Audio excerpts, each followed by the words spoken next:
Good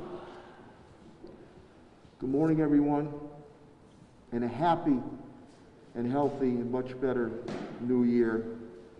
Out with 2020 and in with a prosperous 2021. I want to thank, obviously, a lovely sign language young ladies here. Thank you very, very much for being here to get the word out to those individuals in need. I also want to thank Dr. Kerouac, the President and CEO of Bay State Health Systems, and Dr. Robert Roos, the Chief Medical Officer, Mercy Hospital Trinity Healthcare, for always being here. Your partnership and friendship has been invaluable throughout this COVID-19 challenge we face that we'll continue to conquer. Same with Patrick Leonardo of AMR, Director of Operations. It's been invaluable, and I'm very thankful for all your efforts. As I am with all my cabinet heads down the rank and file, again, have been tested and true through a number of natural and man-made disasters, and are hanging in there day in and day out as this challenge continues to spike.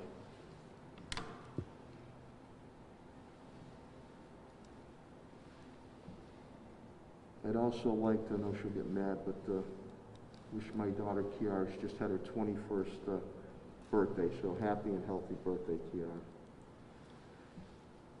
Total confirmed COVID-19 cases, we are now up to 11,496 since this ordeal has started.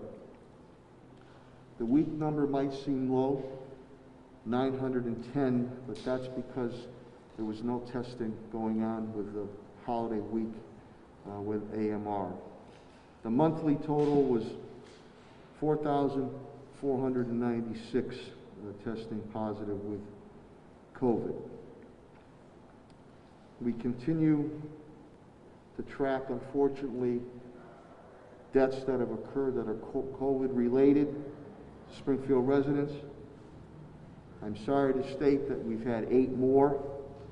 Commissioner Carlton Harris indicates to me this is only up to December 22nd. We both hope we're wrong, but this number can obviously increase. So there was 8 new.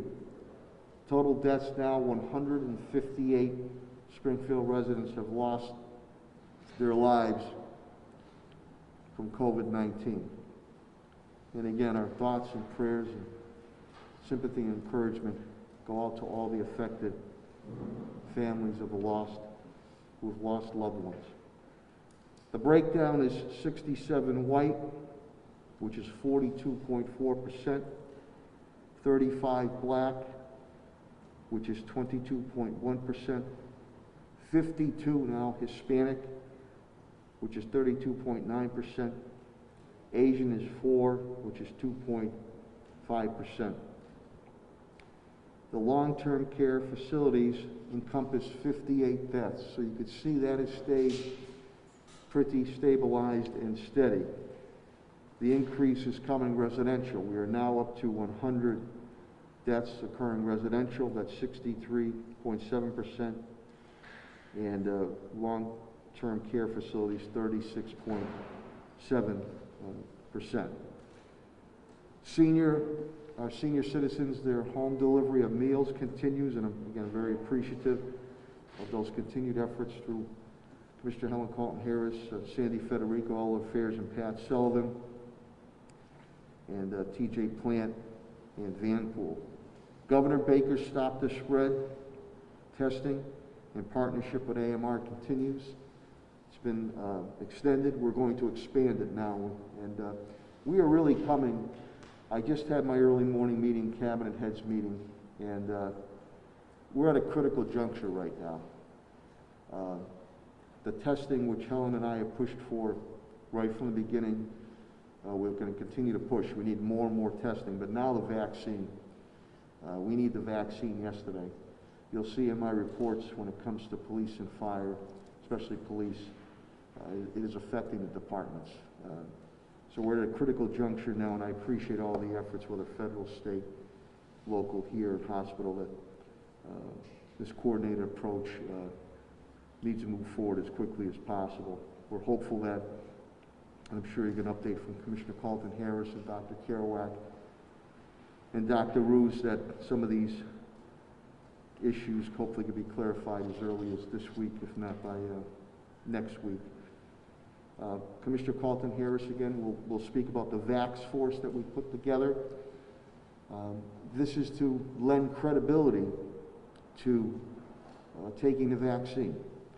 And I want to commend Commissioner Carlton Harris. I want to thank all the members who agreed to serve on this committee, a diverse group, to get that word out to young and old that the vaccines will help keep you safe and sound. And it needs to be done. And as I've said before, conspiracy theories don't solve or conquer medical challenges. Vaccines do.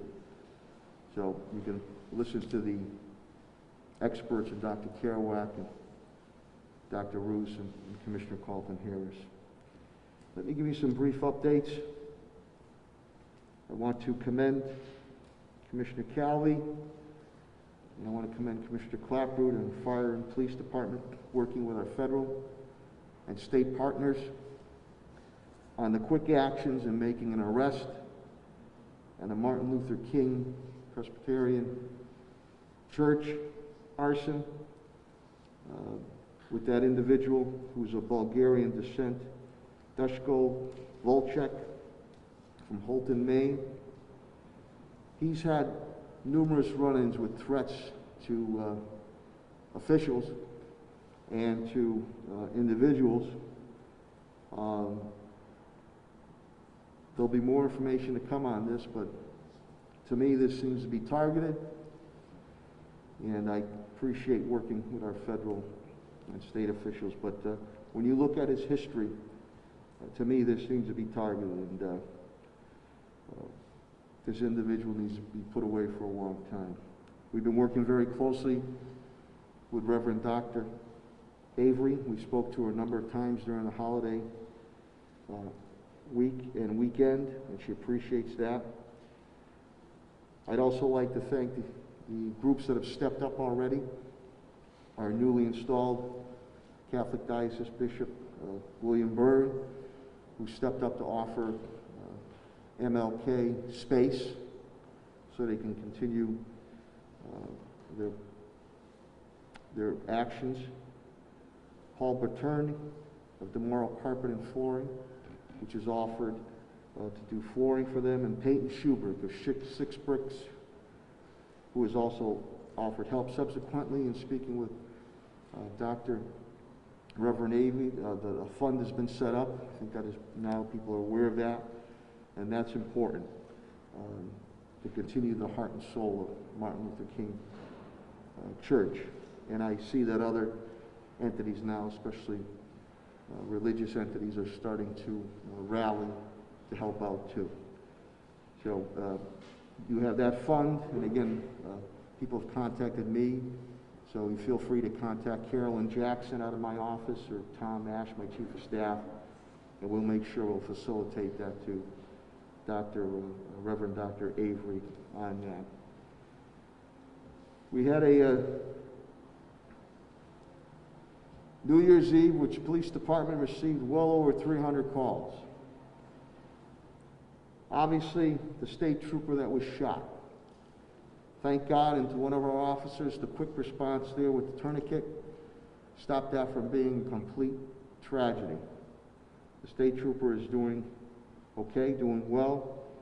Arrested was Christopher Gardner. Lo and behold, I'm like a broken record. 30 arrests, firearm charges, and this guy's out partying, shooting at state troopers, shooting at our police officers. I want to commend the Springfield Police Department and state police, especially Springfield Police Department. They were fired upon. The restraint that they showed not to return fire should be commended. We used one of our K-9 officers to make the arrest, and I hope some of our judges and court systems does the right thing with this individual. You could have had multiple tragedies occurring on Nursery Street that late evening. So again, arrest was made. On a good note, continued meetings of neighborhood councils. I met with the Indian Orchard Citizens Council, Zeta Govan, who's the president, and Paul Karen, who helps them out, the former rep there, with Pat Sullivan and Coach Ed Whitley, my community development division, through Tim Sheehan. The Blooms in the Orchard, which is fantastic. They do hundreds of hanging baskets, well taken care of in the Indian Orchard quarter, Boston Road into the orchard. They look tremendous, and we're going to try to continue to work with them. I did have a conference call on East-West Rail with the Transportation Secretary, Stephanie Pollack, as that project continues to move forward. The Oasis Food Bank, John Foley, again, very appreciative, with Sedesco partnering with other entities and city entities at Central High School. We continue to feed 3,500 families every week to keep them going. I'm very appreciative of Congressman Neal, Ritchie, Chairman Neal. I believe he'll be giving us another update. He's in Washington this week, next week, but he was instrumental in our request of putting language in legislation to extend the CARES Act money so we could be more strategic in spending that money going into the next fiscal year. Very appreciative of that. He also subsequently did that for the disaster recovery money. Tim Sheen and I and TJ Plant appreciate that. So thank you, Congressman Neal, for always delivering for us. And we look forward, my cabinet heads look forward to our next update on other recovery packages to come from the federal government. On another good note, dear family, friends, in the business that's been in the city of Springfield this year, we'll be celebrating 75 years in business. And we look forward to doing a little event with them. That's La Florentina Pastry Shop, famous from all over. Nobody makes a better rum cake or schuiedel than La Florentina. Actually, everything too. I don't care where you are in the country. So to Leo and Anna Daniele, Auguri and Tanta Grazie, thank you for your continued belief and investment in the city of Springfield. But 75 years in business, the wonderful La Florentina pastry shop. Just a quick update, Commissioner Clapper, police is getting hit hard. They're down 33 with COVID. That's why the testing and vaccine needs to be moved as soon as possible. We are getting some assistance from state police, but we've been informed state police has been hit hard also too. So we'll continue to work together, and I appreciate Commissioner Carlton Harris' efforts with the state DPH to get that facilitated. Fire is down 5, but they're actually out 11 testing and 1 dispatcher, so that tallies up to 17. Same thing, testing and vaccine shots. We're trying to move ASAP. Again, Commissioner Calviero, I commend you and your team. Great work you did on the Martin Luther King arson case there. The firefighter who was hurt Christmas Eve is back at Brigham and Women's with the hand burns, and I spoke to him last week and hopeful that he can make a full recovery. Superintendent Warwick indicates on the meals, and again, a great partnership with Sedesco. We continue to feed our students and families breakfast, lunch, dinner, and snack. We're well over the 5 million mark, 5,262,926 meals. Before the holiday week, vacation week, 92,104 went out for the weekend. They continue to retrofit with Pat Sullivan all the buildings pertaining to ventilation. Again, we're looking at a March timeline to have that all done. Attendance is staying pretty well, 92.1%.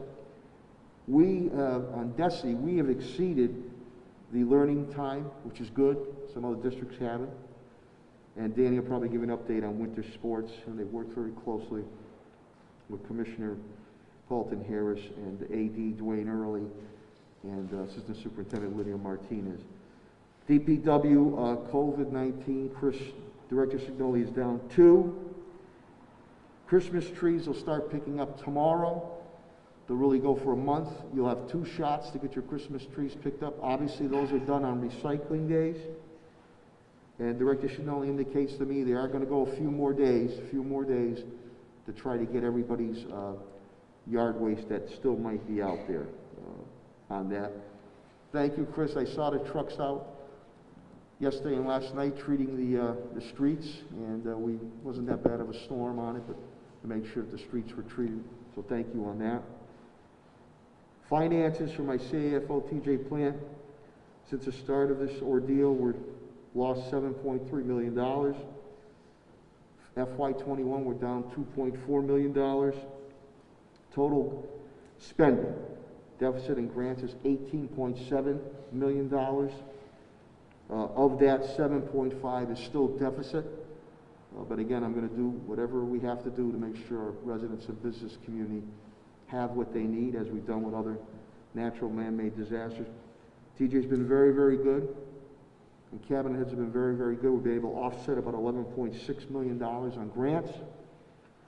And again, we're very, very appreciative of Congressman Neal's efforts getting that extension for us on the CARES Act and on the disaster recovery money. That allows us to be much more strategic as we work our way out of COVID-19. Pat Sullivan, Director of Facilities and Parks, indicates to me he's down 5 with COVID. His team has been fantastic, retrofitting the schools and our public buildings. They're currently doing all the iWave installations now, and he's working very closely with Commissioner Colton Harris on setting up vaccine sites ASAP. And the Shea Arena, again, this is still closed for this time period.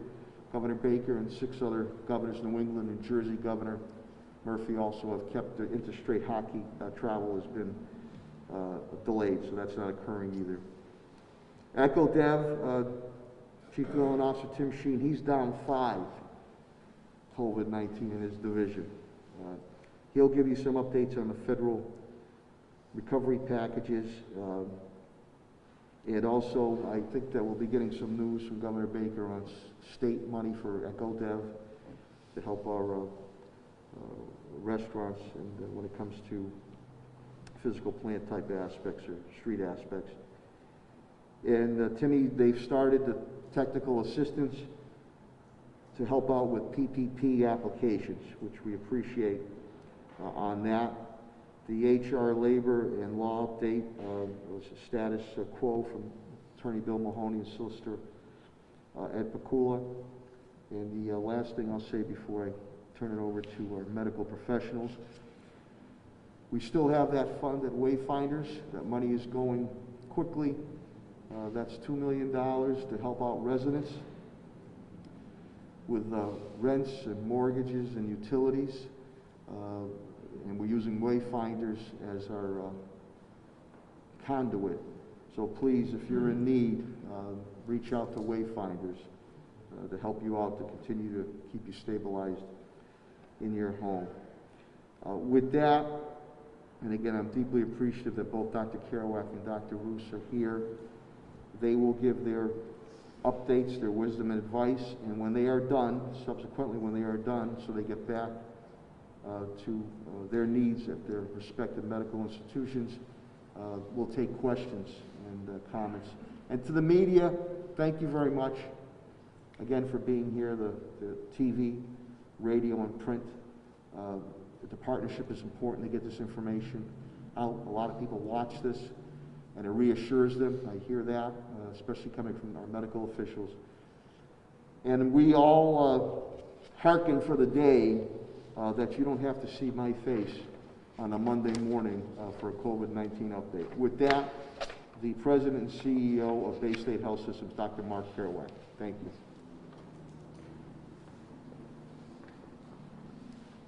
Well, good morning, everybody, and Happy New Year. Mr. Mayor, thank you as always for holding these events and for the cooperation of your whole team. The story with COVID is one of accelerating spread, as I'm sure you've all heard. We're now at over 85 million cases across the world, 1.8 million deaths. The U.S. has surpassed 20 million cases as a country, 350,000 deaths. Daily new cases are getting close to 300,000 a day, and so the pace of things has really started to pick up. We expect that this surge will continue to increase because the holiday travel and gatherings, the effect of those is yet to be seen. Massachusetts now has over 380,000 cases and over 12,000 deaths. New case rates have also picked up to new highs at about 4,000 a day, with about 60 deaths a day on average. Both of those metrics are also on the increase, and we expect them to keep going up for the next few weeks or so. Hampden County, 27,000 cases. The rate of new cases places it number 5 among the counties in Massachusetts. The whole state has pretty much turned red. There are 351 towns and cities in Massachusetts. 188 of them are registered in the red zone. That's 53%.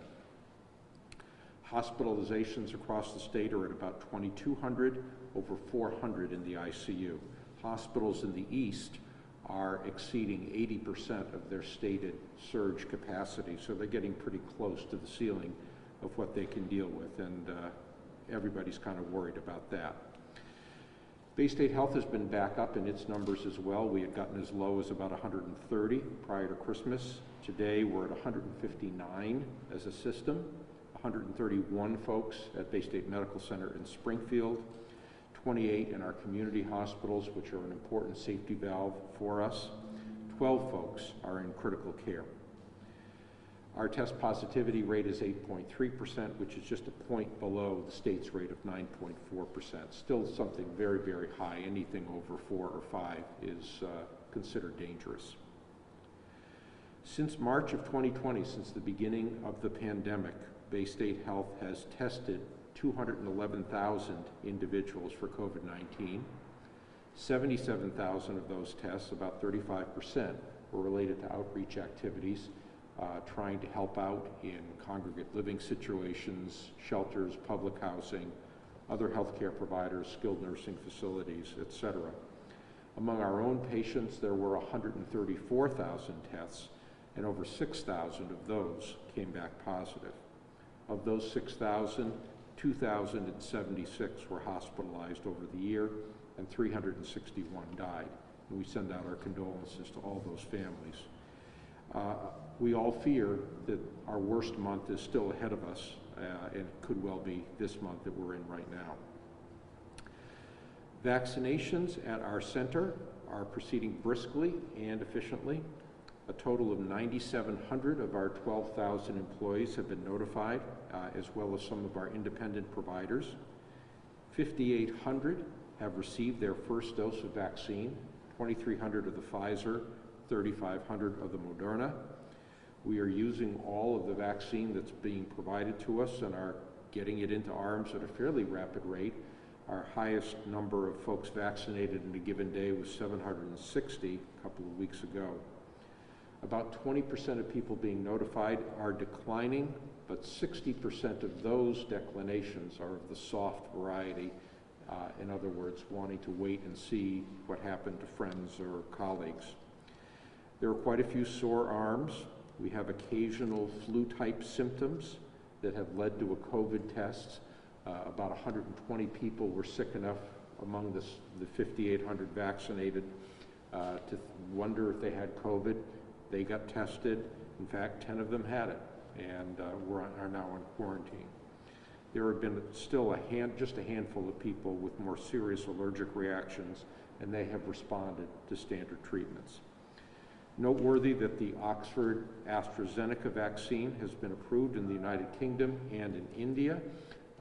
We'll see what happens in the United States, but obviously the more vaccines that get approved, the faster we can go at vaccinating the general public. We do appear to be picking up speed. I know there's been a lot in the press about the shortfalls in the month of December. I think if we keep up our current pace or even pick up a bit, we may end up about 2 weeks behind schedule in terms of getting things done. And I honestly don't have any reason to suspect that we won't be able to complete things. That is to say, in the month of January, that first group, in the month of February and into March, the second group of people at high risk and so-called essential workers, and then the general public in April and May. I'm appreciative to the frontline workers for their dedication and compassionate care that they showed throughout the holidays. And I thank all of you who kept your celebrations small this year. It is the best way to express how much you care about family and friends. For those of you who decided not to follow the guidance and elected either to travel or be with others outside your households, please realize that you have placed yourselves and those around you at increased risk. And for that reason, I would strongly urge you to lie low for 10 days after whatever exposure it was, whether it was a gathering or travel, and to get yourself tested if indeed you have the typical symptoms of COVID, fever, aches, cough, etc. I certainly hope that all of you who have done this get away with it, but I know that not all of you will. And so to the extent that you've taken the plunge, I'd urge you to try to minimize the risk of those around you by keeping quiet for those 10 days following the exposure. The other big news, of course, that you've heard is the existence of a new variant of COVID-19, first isolated in the United Kingdom. It's been confirmed in 3 states in the United States. It should be assumed to be here in Massachusetts. The disease is no more serious than the prior strains of COVID-19 that were circulating, and the vaccine appears to be as effective. This is based on data coming from England. However, those who are infected, for some reason that we don't yet understand, appear to be more contagious. The same public health measures work, but they are therefore all the more important now to follow them. I'll reiterate that we are almost there with the vaccine. It's just a few short months away. Please try to observe the standard precautions of consistent masking, hand washing, social distancing, avoiding crowds, and don't put yourself or those you love through COVID. And hopefully we can get everybody to the point where they're vaccinated and we can say goodbye to this terrible disease. So, Mr. Mayor, thank you again for the opportunity, and I'll hand it over to Dr. Roos. Thank you, Dr. Dr. Robert Roos, the Chief Medical Officer of Mercy Hospital Trinity Healthcare. Thank you, Mayor. And good morning, everyone. And I want to thank the media as well for continuing to report out on the pandemic. I hope you, Mayor, and your family and all the residents at home have had a safe and a healthy start to the new year. I think with each new year certainly comes moments where we think of opportunities for new hope and promise. And for many people, this is a time to start fresh, to pull together, and to do things perhaps a little bit differently. In the spirit of self-improvement. It can't be said enough that the last year, 2020, has been full of challenges, pain, and strife, and I know that many of us would like to put this in the rearview mirror, but it's going to be a year that many people will find it hard to forget. As Dr. Kerouac mentioned, when we look at the statistics, the reality is very, very grim. With the 85 million confirmed infections across the globe and the nearly 2 million deaths, with the 20 million confirmed infections here in the U.S. and over 350,000 deaths. Unfortunately, we just have not comprehensively contained this virus at all here in the U.S., despite being one of the world's most scientifically advanced countries. We continue to actually be worst, if you will, in the number of confirmed infections at quite a margin, with nearly 25% of all the world's infections to date, despite being just 4% of the world's population. 10 million more confirmed infections than the country that's reporting the second most, with India, and 14 million more infections than the country reporting the third most, Brazil. We also happen to have the 4th worst rate in terms of the numbers of deaths per 100,000 residents in a population, at over 1,000 deaths per 100,000, which means that during 2020, just under 1 out of every 990 Americans died of COVID. And the number of new cases per day during this third wave is not going down. In fact, it's threatening now to reach new heights. As on Saturday, there was almost 300,000 new cases reported, considering that there were some tests, though, in there from the holidays. In Massachusetts, the number of new infections has gone up and down a little bit, but remains at over 4,000 per day. The test positivity rate has continued to go up, and when taking out the infections from higher education has been over 9%. And of note, the tests that are done repeatedly on those associated with higher education is also starting to go up. From down at about 0.1% now, it's actually approaching 1% in total. The total number of hospitalizations continues to climb. It was just under 2,300 yesterday, and here in Massachusetts, with over 12,160 deaths to date, here in Massachusetts, we've actually lost 1 out of every 560 residents to COVID over the course of the past year. At Mercy Medical Center, we've also started to see the bump in hospitalized cases that are coming from the holidays as we expected, and we are bracing for more. After reaching our low in December of about 18, this morning we are back up to 29 hospitalized cases, although just 2 in our intensive care unit. We continue to also see high rates of community transmission, with our test positivity rate over the past week at 11%, performing just under 3,000 tests a week about. We are managing okay in terms of overall capacity, but it is tested at certain moments. We are managing okay in terms of testing and supplies and PPE, and we've kept all of our safety protocols in place and enforced. But my concern, as was mentioned, remains extremely high, that this surge of cases and hospitalizations could just get worse. There were reports that travel was at an all-time high since the beginning of the pandemic this past week, with about 1 million travelers checking in at airports each day. We know that the gatherings around the holidays will certainly result in clusters of new infections in many, many communities, if not all. And the new coronavirus variants that appear to be more infectious, as mentioned, have been found in at least 3 states and could be the dominant form here in the United States within a matter of months. And we know when we look at the number of new cases per residence in the UK and in South Africa, which has seen 2 variants that appear to be more infectious, the rate of increase is exponential. And so the priorities for 2021 for each of us remain very similar to what we've been talking about over the last 10 months. They are to stay safe, to remain vigilant, and for us to focus on becoming stronger as a community together. With safe and effective vaccines, we have a great reason to be hopeful. I believe that we can actually use this moment with all the pain that's been experienced, not to reinforce that trauma or to wither away from those challenges, but instead to grow from them and to build resilience. With my behavioral health hat on, I'll describe a term that helps articulate this phenomenon. It's called post-traumatic growth.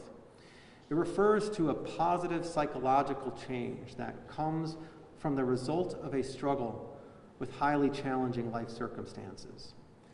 And it's done by establishing a perspective of what a new normal is when the old normal is no longer an option.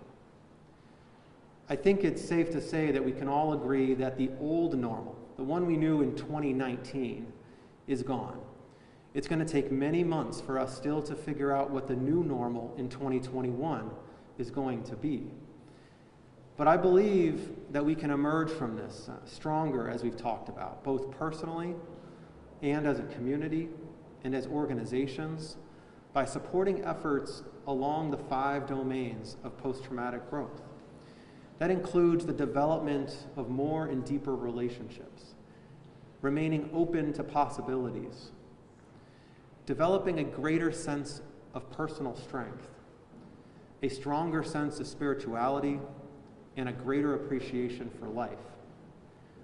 Now, when we look back at 2020, there's a lot of destruction and pain and tragedy, but I also think that there are elements and examples of this type of growth all around us. We have all created new relationships. At Mercy, we've created relationships with community partners like we never had, legislators and elected officials who have since passed legislation recently that help support many of the efforts that we're striving for to combat COVID, like expanding telemedicine and coverage, elimination of surprise billing. We've established relationships with our regional hospital colleagues across state lines and here in our own community to be able to create a stronger network for healthcare in Western Massachusetts. We've created relationships with institutions of higher education, both for providing housing for our colleagues early in the pandemic, but also for testing and for protocols. We've created relationships with our supply chains and gotten innovative and deepened those relationships, as well as the connections that we've had with all of our first responders and our departments of public health. We've also remained open to new possibilities, virtually around every corner. We've created new ways of doing things, providing safe care to patients, protecting our colleagues, instituting telemedicine as an efficient and effective way to deliver care, learning and incorporating the latest testing methods and implementing the newest treatment guidelines, and now moving forward with a large-scale vaccination effort. Our colleagues on the front lines have demonstrated unbelievable personal strength, like they never knew existed, day after day, month after month, working together and supporting each other. And at Mercy, while our sense of spirituality and appreciation for life has always been a focus, I think this year brought it squarely into view with our resiliency rounds, our recharge rooms for colleagues, and our continued efforts to ground what we do in both purpose and meaning. And so as we all look to 2021, I encourage us not to just try to forget 2020, but to rather build upon it and improve and learn from it so that we don't repeat the events of our past in 2021. I think the COVID vaccine process is a perfect example of that and also a reason for hope. We already have 2 vaccines that are safe and effective, and likely there is a third on the way, having received authorization in the UK and India. We have the potential to deliver these safe and effective vaccines to hundreds of millions of people across the country, but we must also do it right. We must ensure that we have clarity and transparency, the supply that we need, and coordination of efforts to ensure that it's distributed equitably and fairly. There are conversations in many circles right now about how best to do that. And at this point, I believe that we should not, as has been suggested in other places, intermix the vaccines and use one brand for the first and one brand for the second. We should not be delaying second doses in order to expand the reach of first doses without more independent review or an assessment by the FDA. The EUA has clear parameters for both the Pfizer and the Moderna vaccine, and the FDA has the ability to review if there's going to be any changes to that before that we should move forward with that. And right now I know that they're doing that to review whether or not a lower dose of the Moderna vaccine would be just as effective and provide more supply going forward. And I believe we should wait until that review is completed before we make any changes. At Mercy, we're proud to have opened up our vaccine clinic for healthcare workers. It's going very well. We will have utilized all the vaccine that's been given to us by tomorrow. We've vaccinated over 1,200 colleagues who are providing direct and indirect care who are at risk of exposure to COVID thus far. We're interested and able to be able to vaccinate thousands more people in our community who would be at risk. And we're just awaiting, at this point, further guidance and distribution from the Department of Public Health. As a vaccine recipient myself, and the chair of our distribution task force, I really could not be more proud of our team, more grateful and impressed by the feat of science that this vaccine represents, or more filled with promise for this year.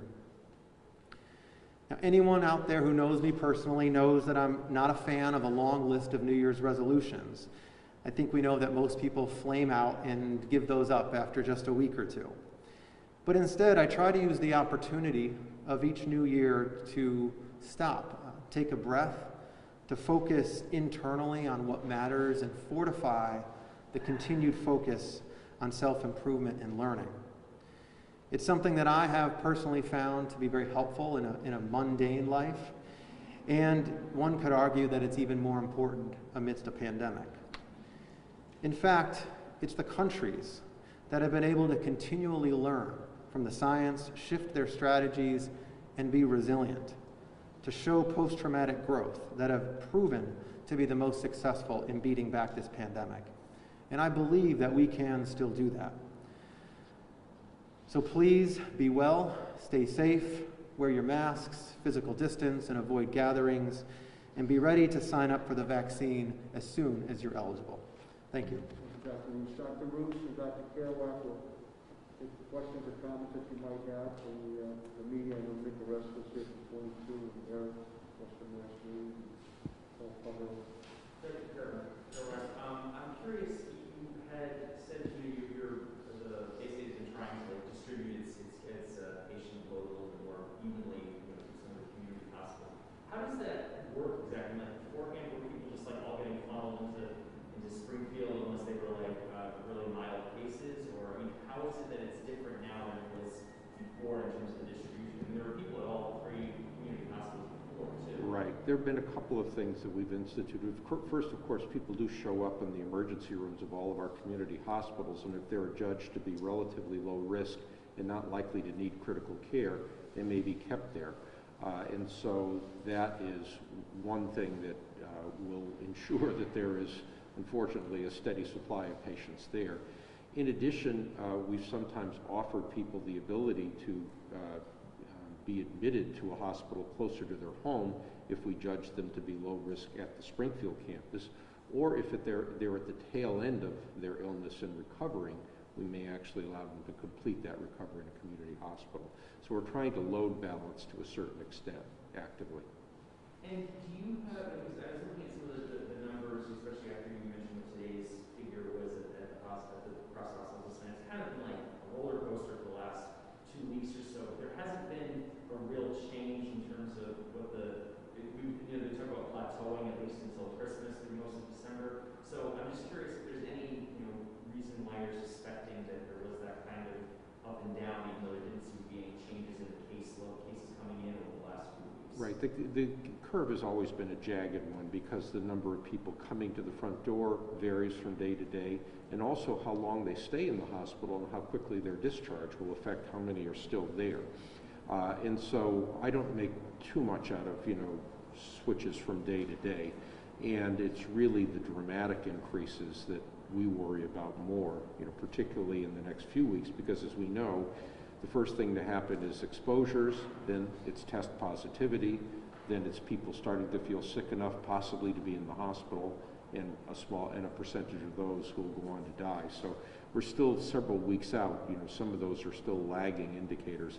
The first thing that we worry about and we look for is increasing test positivity.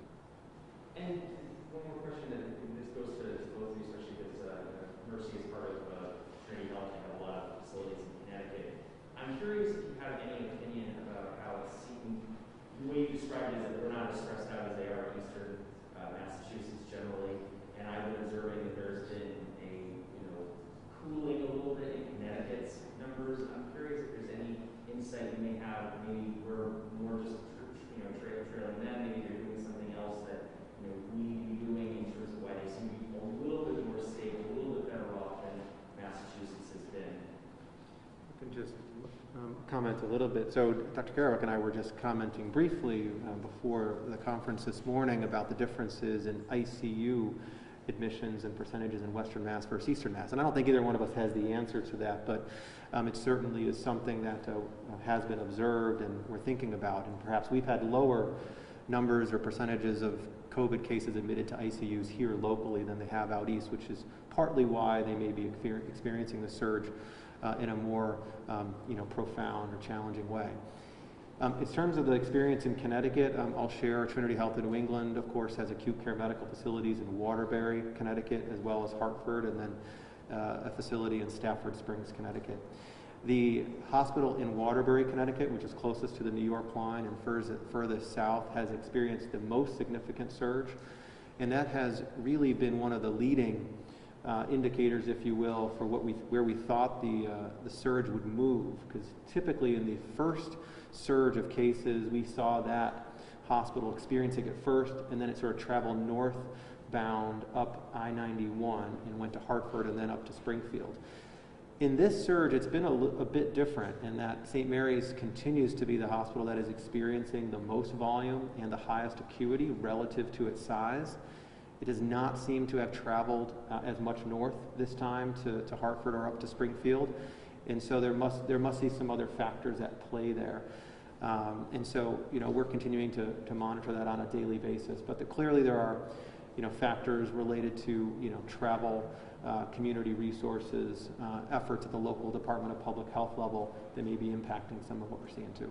Are you, in speaking to your colleagues in Connecticut, are you finding that the public policy or any of the community level change is making for slightly different circumstances in Connecticut than, again, it's not exactly a fair comparison because it does seem most of Mass is more in line with Connecticut than the state as a whole, but in terms of how they've been able to handle some of this process and some of this situation a little better, because it does seem like Connecticut's been holding out better now, certainly in comparison to the spring, that was one of the epicenters of the pandemic. Yeah, I can't speak to any particular one policy. I think that largely the states have taken a very similar approach to having a tiered approach to restrictions, for example, in the community and that sort of thing. And there may be slight differences week by week about when certain things opened up or closed back and rolled back that could look at. One difference that I have noticed over the past month that I think will be interesting to see the effects of over time is the speed and the transparency of the vaccine rollout in Connecticut has been very quick, very robust, with regularly scheduled dates and quantities of vaccine that are going out to hospitals, and a real encouragement to deliver vaccines to as many people as possible, including those outside of the four walls of the hospital. That has not been the experience thus far in Massachusetts, and it may be based on total supply that's available to the state. But I think that is one difference that I think is interesting and we'll maybe see some effects of in the future.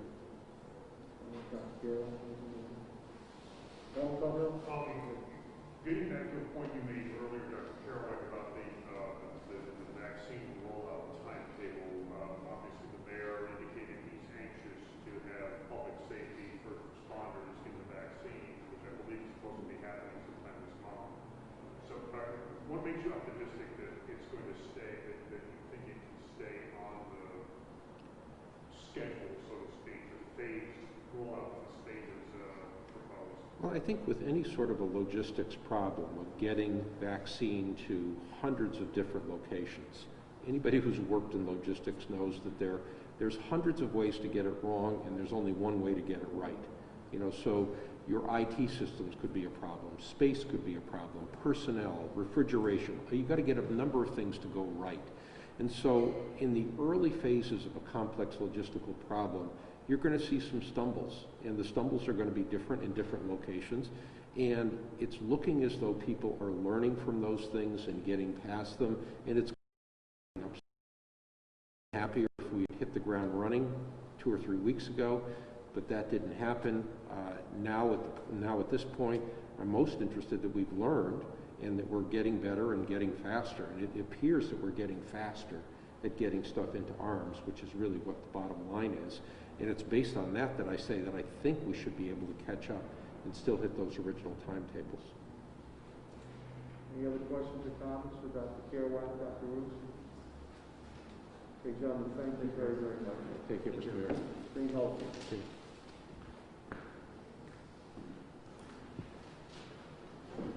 Thank you again, Dr. Kerouac and Dr. Roos. Partnership's been invaluable. You and your family and staff stay healthy. We'll now get our public health perspective from the Commissioner of Health and Human Services, our Dr. Anthony Fauci, Helen Carlton Harris. Thank you.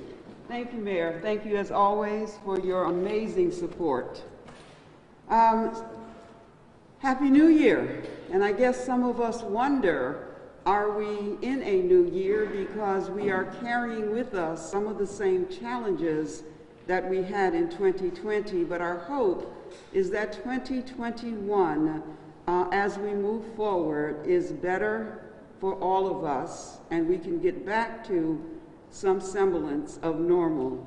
In the Commonwealth of Massachusetts, as of January 2nd, there were 987 cases as of January 2nd. That's 32,256 more than I reported last week. The deaths among confirmed cases, 12,263. That is 531 deaths just from 1 week ago. 105 of those deaths happened yesterday. Total cases in Hampden County, 26,886. That is 2,220 more cases than reported last week. And the total deaths in Hampden County, 1,055, which is 27 more deaths than we had last week. The city of Springfield is reporting 11,496 cases, which is an increase of 910 cases. And the mayor has talked to you about the deaths that we have experienced since I last reported, and that was 8. And as everyone has said, our condolences go out to those families. It is important to remind ourselves that these are not just numbers. We get so used to hearing the numbers that often we get numb. We get numb because we hear a number like 531 deaths, and we hear that number. There are 531 individuals in that number, families, a loss that's so profound that many individuals will never, ever, ever recover. And so we carry them with us in our prayers and in our concerns. And so we did experience 8 more deaths in the city of Springfield. When we look at the map, the number of cases from November was 2,667, and I'm at the line graph right now. And then in December, our cases are 4,496. In 1 month, we have had an increase of 1,829 cases in the city of Springfield. Obviously, this is the highest month that we have experienced ever, and I am so hopeful that this is the highest month that we will ever see. That 174 that you see, that is the beginning of January. And again, those numbers go through Saturday and do not include Sunday. In our zip codes, 01101 had 6 cases, 1%, 03, 5 cases, and 0%. 04, 171 cases, 19%. 05, 69 cases, 8%. 07, 78 cases, 9%. 08, 157 cases, 17%. 09, 179 cases, 20%. 01118, 87 cases, 9%. 01119, 64, 7%. 01128, 18, 2%. 01129, 36, 4%. 01151, 40, which is 4%. We continue to test, trace, and treat. Tracing, as you know, the contact tracing is done by the CTC, the collaborative at the state level, the Community Contact Tracing Collaborative. We are testing still. We want to again thank AMR for all that they have done as far as testing is concerned, and I will give you their numbers shortly. It is amazing the kind of numbers that they have done in comparison to others in the region who are doing testing. Community spread is real. It is still happening. We know that large gatherings and small gatherings, as we trace the cases in the city of Springfield, we are seeing numerous clusters in households, numerous clusters on streets and in neighborhoods. And so we know that there is still community spread there. We continue to ask you to be vigilant. We are starting to see the Christmas surge. I suspect this surge will continue. We ask, as we have when we appear, please know that this is a highly contagious virus, and we ask you to think about it in the harm reduction model. Those of us who worked with substance use disorders really understand harm reduction. It is that you may not think that this impacts you because you are not taking the precautions you should, but understand you want to reduce the harm you're doing to the community and to your families and to those around you. You reduce that harm by wearing a mask, washing your hands, watching your distance. Please think of it as a community harm reduction initiative. Reduce the harm in your environment. The vaccine rollout has begun. It is our anticipation that the Board of Health will receive vaccines sometime this week to be distributed to first responders. The state of Massachusetts is using what is called the pre-mod or prep-mod model. It is a website that will be published on mass.gov, and it will make sure that we are scheduling appointments, that we are tracking who we're giving the vaccine to. I know that it would appear that it's a process that perhaps should be one that would be a no-brainer, but it's not. There are forms that need to be filled out. There are input that needs to be done into the state website. There are questions that need to be asked. There are health screenings that need to happen prior to vaccination. We need to make sure that all individuals we are vaccinating are clinically eligible to get the vaccination, do not have pre-existing comorbidities that we should know about. Do we need to get a physician's order for this particular individual? And so we are in the process at this point is developing our operational protocols, some of which are already in place because we do already have a health center where we have policies and procedures around vaccine administration. We will follow those locally, and we will work with the Commonwealth of Massachusetts. There have been rollouts that have not been successful. We want to make sure in the city of Springfield that that rollout is as concrete, complete, and that we are doing all necessary to have an effective process, including making sure we're scheduling those individuals for 4 weeks later in order to get that second dose. I do agree with Dr. Roos that it's important that we recognize the clinical trials were done with 2 vaccines 4 weeks apart, and I'm talking about Moderna.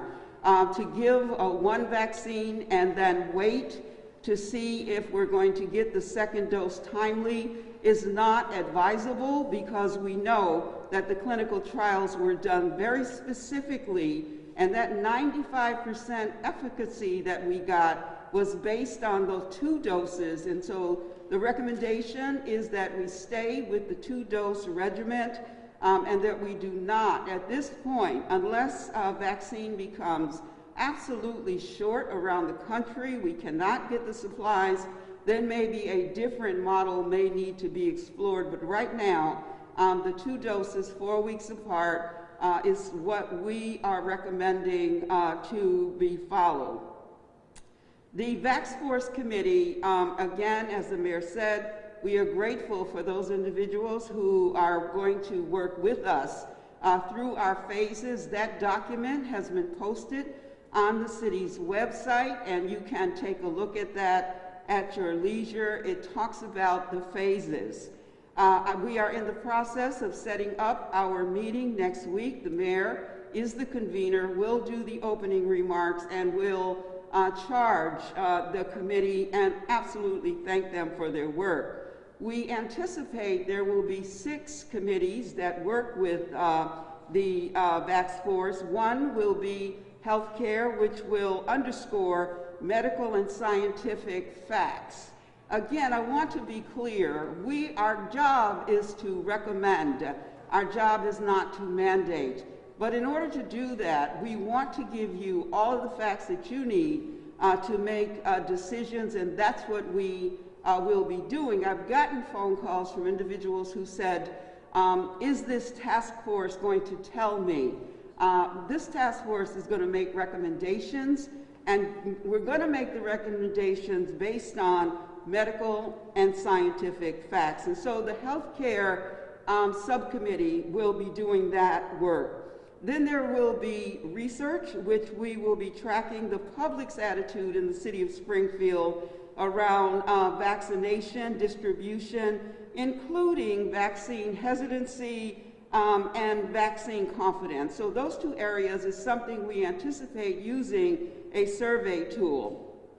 Operations will develop best practices on operation and information and the distribution system. Education, we will identify the intersect of COVID-19 vaccine distribution and institutions of higher learning, secondary education, and youth-serving organizations. So we will have an education subcommittee. Faith, we will develop comprehensive COVID-19 vaccine resources for the faith community and houses of worship. And what we want to do is make sure that we are listening and hearing what those concerns might be throughout the house of worship and giving concrete information. And then finally, there will be a subgroup for diversity, equity, and inclusion. And this group will develop COVID-19 material resources for diverse groups in Springfield, including marketing materials and online engagement, while soliciting feedback from groups to improve communication. And so those are the 6 groups that I am anticipating that we will try to populate with members of the committee in order to get feedback from the general public in the city of Springfield. The goal is to make sure we're doing all that we can to give concrete information, again, to our residents with these amazing individuals who will be working with us, and we are, again, grateful to them. I'm going to go over quickly the data that's up on the board. You have heard much of it, but there are 910 additional cases in our city, and there were 886 the week prior, and 957 the week prior to that. The case count, you can see 94 Sunday, last Sunday, 122 Monday, 86 Tuesday, 210 Wednesday, 224 Thursday, 32 Friday, 142 on Saturday. It is important that we understand the totals as far as age group are concerned, and I'm just going to go quickly to the wheel instead of going through each age, although you can see them there. And what I think we recognize is that all age groups in the city are impacted, but particularly we still continue to see that under 50 age group as being the primary group where we are getting positives. And so the 30 and under is 41%, the 31 to 50, 32%, 51 and older is 27%. The race category is broken down, again, that unknown category where we're seeing that 30% again becomes a concern. But if that data is not given to us, then we're unable to report it. So Black African American, 13%, Latinx, 22, white, 33, Asian, 2%. And so that is the race breakdown for the city of Springfield. We continue to report this data, and we will be updating on a weekly basis the work of the VAX force and the work that's being done. There are documents that are going to be sent to the committee and we will again have that conversation and start this very important work. The city of Springfield and our residents have sacrificed throughout this pandemic, and you continue to sacrifice, and we in public health are extremely grateful to you for all that you've done. I particularly want to once again recognize our healthcare heroes who are working in hospitals every day, the staff of the Springfield Department of Health and Human Services who continues to do their work. I want to thank Patrick Sullivan, because when I need to set up sites and do the work, the facilities department along with Superintendent Warwick are right there to help and jump in. Superintendent Warwick will talk about the testing that we will do for athletes, but I am deeply grateful of the patience, the understanding, and the commitment. Our test site will be Bowling School. We will walk that today hopefully with AMR. We are working to see if we can involve Springfield school nurses in our process, but it takes cooperation, it takes collaboration, it takes partnership to get anything done in a way that hopefully will be a successful outcome. And I'm grateful that in the city of Springfield, there are those who are working with us to make sure that our outcome is one that we as a city can be proud of. We want to make sure that everyone in our city is taking the necessary precautions and has the ability to move into 2021 healthy, whole, happy, and most importantly, together. Thank you. Thank you, Commissioner Carlton-Harris, for you and your division's continued efforts. Appreciate it. Now, getting the school perspective, Superintendent Springfield Public Schools, Deanne Warwick, will come up and give you an update pertaining to our progress on remote learning and our continued retrofitting of our school buildings. Superintendent Warwick.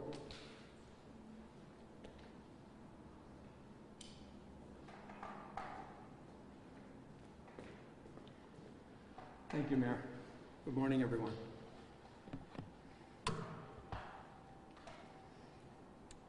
Our meals program has continued to be an enormous success. This weekend, over the New Year's, we distributed on Wednesday for the entire weekend, and we distributed 92,104 meals.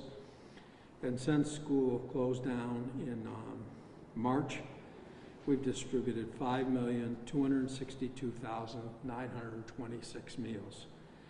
They had a major article in the DESE circular this week that Bill Ricca had delivered 1 million meals, and what a great accomplishment that was. And I was thinking that Springfield has done a great job of this. Our attendance, in looking at it through the first part of the school year, through the end of December, the average daily attendance for students is 92.1%. And given the pandemic and the situation we've experienced, that's really a great rate of attendance. It's only about 2% under what our normal attendance. So that's rather incredible and a real compliment to our staff.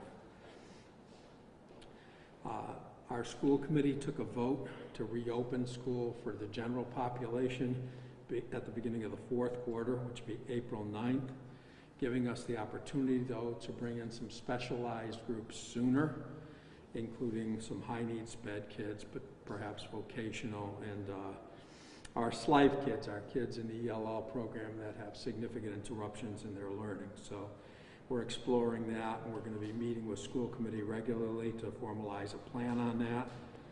In the meantime, with the mayor's support, we put over $1 million into our school ventilation systems and are upgrading those ventilation systems so the schools will be ready for students. And Pat Sullivan has just done a tremendous job with that, and the mayor in supporting us with that. And we're anticipating that work will be done in March. Flu shots, just a reminder to the public to get those flu shots done. There was an extension. Originally, they were mandated to be done by the end of December. Now it's the end of February, but just a reminder to families, for anyone that's going to return to school, they're going to have those flu shots like we've treated immunizations in the past. With MCAS, there still hasn't been a final decision from DESE relative to MCAS this year. They put the MCAS test off later, but we are going to have to do the 12th grade retakes in January unless DESE decides to cancel those. So we'll give you more information on how they're going to handle MCAS, as the year moves forward. With our health commissioner's support, we've done a tremendous amount of work relative to exploring our options with winter sports, and our plan is to try to get those sports going January 11th, so there is a little delay in that, and that would be basketball and swimming. Wrestling has been put back to the spring, but in order to participate, the students are going to have to have been tested prior to the year, and 3 tests during the year, beginning, middle, and end of the season, to really make sure that we're adhering to the safety protocols and it's as safe an experience as possible for our students. DESE just issued a student learning time report, and Springfield exceeded all the requirements, so with the new requirements for student learning time, our plan exceeded all those requirements, so we're in really good shape there. Our remote learning plan has been going very, very strong, and I'm very appreciative of the great work of our staff. Thank you, Mayor. We'll now go into the public safety component, and again, I want to thank fire and police. People have been able to work remote. Many of my city employees have been out there on the street, whether it's DPW or parks, facilities, inspectional services with health or building, governmental services. But police and fire are called to many challenging and difficult and at times life-saving situations. And they're putting their lives on the line day in and day out. And I'm very appreciative of that in order to keep our city services going. With that, I'll bring up the Fire Commissioner of the City of Springfield, Bernard B.J. Calvi. And again, he and his team, tremendous round-the-clock work, 24/7, on being able to solve that arson case pertaining to the Martin Luther King Jr. Presbyterian Church. Commissioner B.J. Calvi. Thank you, Mayor. Good morning, everybody. Happy New Year to everybody out there. At the Springfield Fire Department, we currently have 5 people down with positive COVID tests. We have 11 additional people awaiting COVID testing who have had a close contact or close exposure to somebody who was positive, and we have 1 dispatcher awaiting testing for the same close exposure scenario. We're continuing to clean, we're continuing to keep everybody safe as best we can at the fire station with social distancing for what we can do while doing emergency work. That being said, I'd like to thank all the firefighters at the Springfield Fire Department for the hard work they're putting in. These are very stressful times for us with the way we operate. Everyone's doing a fantastic job, from the firefighters, the officers, the chiefs, all the way up through the command structure of the fire department. Everybody's doing top-notch work to keep everybody in the city safe. I want to thank them for all their hard work and wish all of them a happy new year. On the safety front, arrests have been made in the Martin Luther King Presbyterian Church fire. The 3 counts of attempted arson have been charged at this time. The investigation is still ongoing with the main church fire that happened on the 28th. We're our partners with the Springfield Police Department, the FBI, and the Alcohol, Tobacco, Firearms, and Explosives have been working round the clock trying to gather evidence on this fire and make sure that the person's charged appropriately and stands trial for the appropriate charges. We'll have more on that as the week continues, hopefully.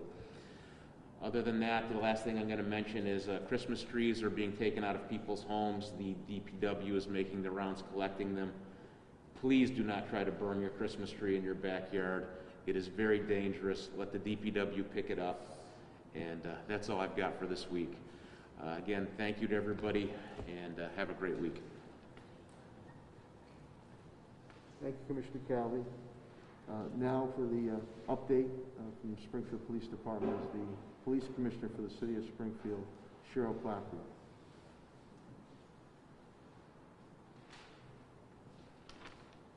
Thank you, Mayor. Happy New Year, everyone, on behalf of the Springfield Police Department. As the Mayor said, I'm down 33 employees because of COVID. 24 are positive. 9 are out because they're awaiting testing. The concern is that of the 9 that are out, they are exhibiting some symptoms. So we are getting hit hard, just as hard now as we did when the virus started back in the spring. My concern is certainly with manpower to make sure that the City of Springfield can remain safe.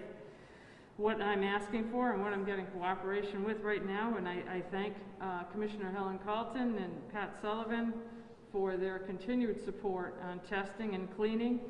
And I need testing desperately because I'm trying to keep the manpower up. I have a contact with state police and they are experiencing the same things we are. It's shortages in personnel because of COVID. So the testing is important to us, and we look forward to getting the vaccine into the department as soon as we possibly can. I also mentioned it was a busy weekend, a busy New Year's Eve. There's over 300 calls on the 4 to 12 shift, and more than that on the midnight to 8 shift. The gun battle on Nursery Street resulted in a state trooper being shot in the thigh. They ran into a gun battle in response to shots fired. The shot spotter activation system went off and did as it was supposed to, and the 2 brave officers did as they were supposed to do. They went right to the scene to try to protect lives. And then in doing so, one of the gunmen turned and fired once at the state police car as it pulled up and twice at the Springfield police cruiser. I am grateful and thankful that the state trooper will be fine. And I am grateful and thankful that the Springfield police officer did as he was trained to do. And that was render first aid to that trooper, remain calm, and use restraint and not firing back into a very dangerous situation with so many people outside at the time. Through their diligence and help with canine officers, the subject was located and he was placed under arrest. As mentioned, Mr. Christopher Gardner, who has an extensive record and past firearms charges, is under arrest for this crime. We are looking for a second subject, and we have recovered the 2 guns that were used in the incident. Also, on Saturday night, 11 o'clock, a pedestrian was struck on Locust Street. It was a fatal hit and run, and I thank the Traffic Bureau officers and their diligence in locating the car and the vehicle's owner, and we will have more coming out with that in regards to charges. I thank everybody involved with this MLK church fire. Their work in it has been extensive because this person, the perpetrator, has committed crimes all over the Northeast. So we needed help with our federal partners in piecing together a case that's strong enough to arrest him and hold him. We are finding more out about him all the time. So FBI, ATF, state police, and Springfield Police and Springfield Fire continue to work on that to build a sound case against him. I will also like to thank and credit my crime analysis unit. It is through their hard work, intelligence, and videos that we were able really to piece together a good case for the arson against the subject. So thank you, crime analysis. Their work is invaluable to us. The cameras throughout the city and the time and effort they put in is deeply appreciated. As always, I thank everybody in the Springfield Police Department, both sworn and civilian, for their continued hard work into the new year with the stresses on us between the police reform, the actions, the nervousness of the gun violence spiking, and COVID. These people show up to work day in and day out, and they know I'm their biggest fan, so thank you. Thank you, Mayor. Thank you, Commissioner Clapper. And I think we have reported when we have incidents like this, unfortunately, that occur with houses of worship, the commissioner orders special attention and increased efforts to all houses of worship on it. But again, to Commissioner Calvi and Commissioner Clapprood, to our partners on the federal and state level, fantastic work is getting updates. I know you're working at 24/7 to apprehend this individual, and again, I hope that he is put away for a long time. And the old adage, if it looks like a duck, it quacks like a duck, and it walks like a duck, it's a duck. So this was targeted, and we'll go from there.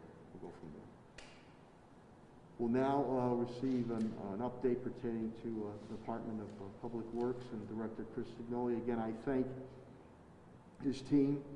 I see them many a times, whether at DPW on the streets, they're out there day in and day out, whether plowing the streets, treating the streets, picking up the trash, picking up your yard waste, now your Christmas trees. They haven't stopped since the onslaught of this COVID-19. So with that, the Director of the Department of Public Works, Chris Signoli.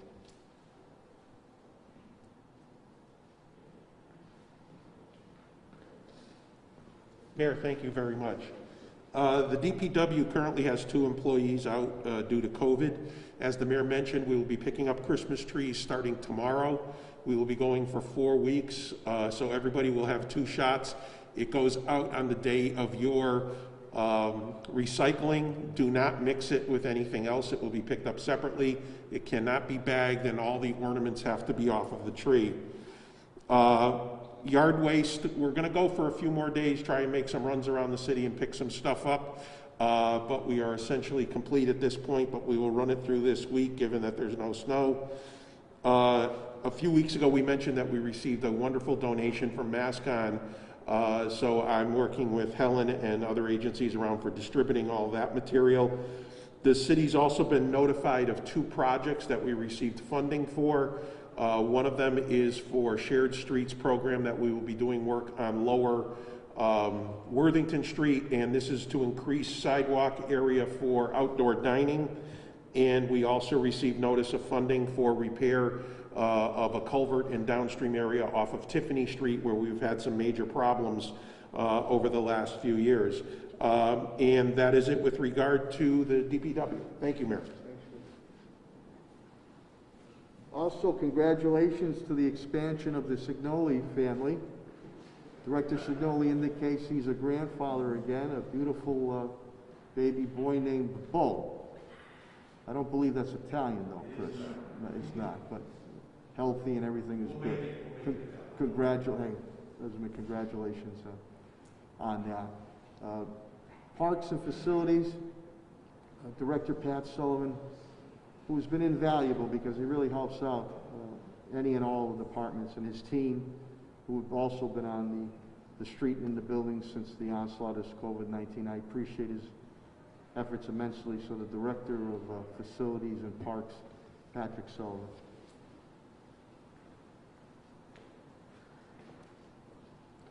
Thank you, Mayor, for your support. We have 5 out due to COVID, and I just want to thank the employees of the Department of Parks and Buildings. When we've had employees out for any reason, fellow employees have canceled their vacations to cover that person being out sick, so we appreciate their support. We continue to install the I-Ways and carrier units across the city. And Helen, thank you for your kind words. We're very proud to be working with you and setting up Boland School and the vaccinations. I was on the phone with her and the superintendent over the weekend to work out the details for that site. And just a reminder to the public, if you are scheduled for appointments here at this building, at City Hall or Tapley Street, please reschedule your appointment if you're not feeling well. Bring a mask with you when you arrive, and then please know that a temperature check is mandatory prior to entering the building, so we appreciate your continued cooperation with these protocols. Thank you. Thanks, Pat. As I always say, Springfield's in the business of doing business, and Chief Development Officer Tim Sheen and his team have done a great job to help not only triage businesses, but help stabilize them and very hopeful set them up as we rebound after we defeat this COVID-19. Tim, you look like you're coming direct from the slopes. Chief Development Officer Tim Sheehan.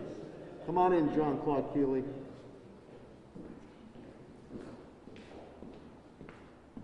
Thank you, Mayor. The Development Services Division has got 5 employees out due to COVID. We are in the process, based on the President's approval of the relief bill. We are formulating a program that will be providing enhanced technical assistance, professional technical assistance to those small businesses and nonprofits that ultimately don't necessarily have the resources of a professional accountant or legal assistance in getting through those applications. We think this is critically important. A lot of the smaller businesses, unfortunately, didn't necessarily benefit from the first couple of rounds of PPP, and we think that this added professional assistance will assist greatly in reaching more businesses and fulfilling more of their needs. With that said, we are obviously going through the relief bill, looking at every opportunity that the city can take advantage of under that bill for additional resources. As the mayor indicated, there is still funding available for mortgage, utility, and rent assistance. If there are any individuals that are experiencing housing insecurity or any landlords that know of tenants that are in that situation, we encourage them to contact Wayfinders to start that process. It does take a little bit of time, but getting into the queue is always helpful. Thank you. Thanks, Tim. Thank you, Director Sheehan. And the Executive Director of Wayfinders, Keith Ferry, indicates to me when you getting into that queue, it is so important that application, all the information that is needed is provided and filled out. So that way it will not delay the award coming your way. You heard the updates, financial updates from Chief Administrative and Financial Officer TJ Plan, I said earlier, and from Human Resources and Labor Attorney Bill Mahoney in our Cabinet Heads meeting, and City Solicitor Ed Pakula, which were on the status quo that we've been working on. So at this point in time, we'll take any questions or comments you might have of Cabinet Heads or myself, if there's any. Yes, Lynn. Sure. Commissioner Colton here.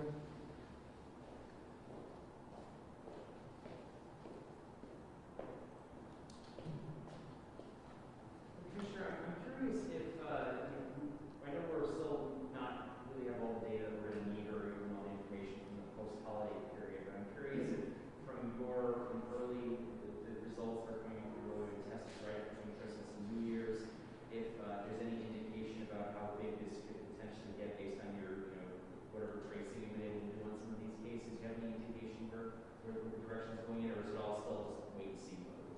It really is wait and see. We absolutely know what the data is from Thanksgiving. We do not know specifically what that data is from Christmas. We are seeing an uptick, as you see, but also New Year's will probably also give us more positive cases, unfortunately. So we don't have a specific percentage of increase that we're expecting. And I know that part of this, the mayor mentioned before that the Stop the Spread site was closed for a few days in both holidays, and we've seen a dramatic fall in the number of statewide tests that are being reported. Is there any indication that people who might not have any reason necessarily to test and might have done so either to try to travel or whatever reason? I mean, are you concerned about the lack of testing that seems to be coming out? It just seems to be people might be in the hospital. Will we still have access to testing despite the holidays? Is that a concern for you at all? There is a concern. Obviously, we'd like to have testing that's consistent and happening every day in multiple sites. But I can tell you that right now, AMR has done over 91,000 tests. 40,000 of those were Springfield residents, and I believe there are around 6,000 positives or so. And so we have, as I said, when you heard Dr. Kerouac talk about the number that Bay State has done since the beginning, and you think about what AMR has just done really since September, they've done a phenomenal job of testing, and 40,000 of those tests were Springfield residents. But absolutely, more testing sites in multiple locations would be something that we certainly are looking into and supporting. And again, remember that AMR has done testing at Friends of the Homeless. They've done testing at the Jewish Community Center. So they've done some targeted testings, but we would love to see that more consistent. And the city is looking at using CARES dollars potentially to do testing expansion.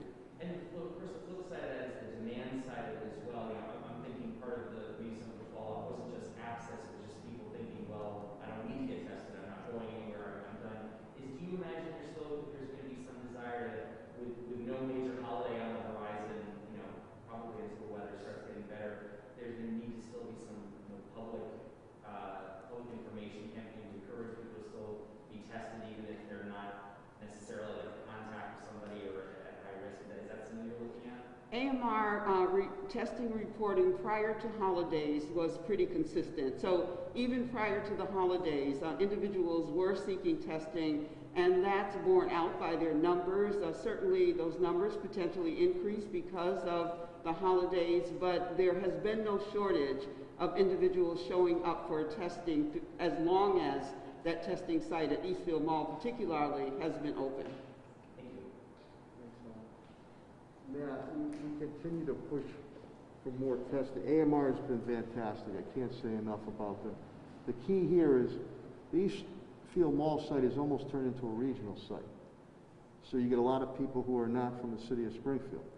So we've tried to hit this two ways. One, we want to increase parochially in Springfield, but you've seen those one day, twice a week in certain other cities or suburban areas that are just specific for those residents.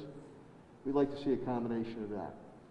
Can do specific for those residents and continue expansion in Springfield. Everybody wants to come to Springfield, I realize that, but that at times will make for a long line. So we're pushing, and I believe there'll be some announcements coming up very shortly on expansion of testing. And I think the word is out there because more and more people I hear about that are going to get tested. On the same hand, twofold, the vaccine. You know, we want to get it ASAP. I know some allotments that have come from the federal government down to the states has not been the numbers that they were told they were going to receive. So that pace on the federal level needs to be picked up ASAP. And I think, you know, again, I indicated about fire and police, but also what Commissioner Helen Carlton-Harris brings up a good point. I've seen other areas in the nation where the lines are for miles and 6-8 hour waits, and you got to have the checks and balances on it of who should get it, you know, what are the prerequisites on it. So we're trying to get it done yesterday, and you know, following the guidelines of the first responders. It would have been nice if you know, we can only move forward now, but months and months and months ago that National Defense Act should have been kicked in to be prepared for this movement and ready to go, but that's where we stand right now. Any other questions or comments? Okay, hearing none, to the viewing public, listening public, and to the print media, thank you for tuning in. The storm clouds are still there. Storm clouds are still there. But you know, after a storm, the sun comes back out. We're at that point in time where we need to stay vigilant. There has, you see in our numbers, there has been a consistent and tremendous increase in the numbers of positive COVID-19 testing. The vaccine, which is great news, is here, but it is insufficient at this current point in time. It needs to pick up the pace ASAP. So I'm going to continue to ask each and every one of you to stay vigilant and wear those masks. Try to avoid gatherings if you can. If you can't, the social distancing or physical distancing is extremely important. I know it might sound silly, but continue to keep washing your hands. If you don't feel good, stay home. Stay home. So we will continue to keep you updated. We will do everything in our power to make sure to keep the residents and our business community here in the city of Springfield safe and sound. I appreciate your continued patience. I know it's been aggravating, but your cooperation and collaboration is, again, continue to be desperately needed. We're starting to move forward, but we cannot let our guard down. And we'll get you more information about the reasoning why it's important to take that vaccine shot. Helen and I will continue to work hard with my other cabinet heads to expand testing more and more. We will continue to partner with our medical professionals, Dr. Kerouac and Dr. Roos, and AMR, Patrick Leonardo. So we're all working in concert together. But please don't let your guard down.